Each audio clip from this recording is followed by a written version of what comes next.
من شب دلم گرفته است که دنیا رو بزنی به اسمم. این همه فهمیدم بعد دیدم درگیر قلب و زخمی و زنگیدم. قبلا من مرگ میترسیدم و دارم آدم و در میرم. همیشه دارم برام عادت میشن و فقط با پیاده روی راحت میشم.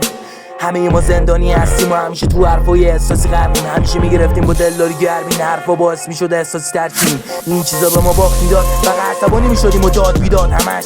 تو که دنیای ساختی باز ازم، من درگیر عادی ساختنم و بیشتر از این ندارم هدیه بدم بهت. هر ایده‌ای بهت بدم ایده تلخه، عین اون نامه‌ای که رسیده به دستت. نخونیشون همه چون مچاله زیر تختت، ورقای خالی برام دلشون تنگه. ناراحت خدایی که ولشون کرده، وقتی واشی میسازیم همه دلمون گرمه. هرچی تو مغزت بده بهمون رفتش، میبینی که زمین داره بالا میاره، آسمونم سر رسیده با سیاوش. اما یه استرونم میگه کارا زیاده، ما میرسیم و مسیرمون با ما میادش.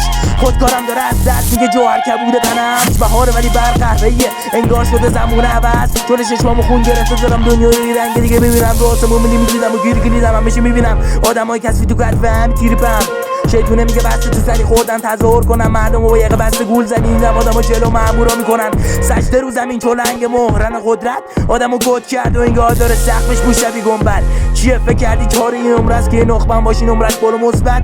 تحتش میزنن عکس تو دیوار یه مدت. تابلو میشی و یه میخ توت کتاباتو بریز دور. اینا رو شیطونه میگه چرا بدیم دور، همه دنبال ارزن میخواد فرضمو ببینی توپ بگیرنم در بیام از این زود چند نرسی به عدالت و ادامت. آدم به بعد خوب بوده روز ولادت، اگه بی کلاسم میدم چرا درس گوشاتو خوب واکن نیست صداقت.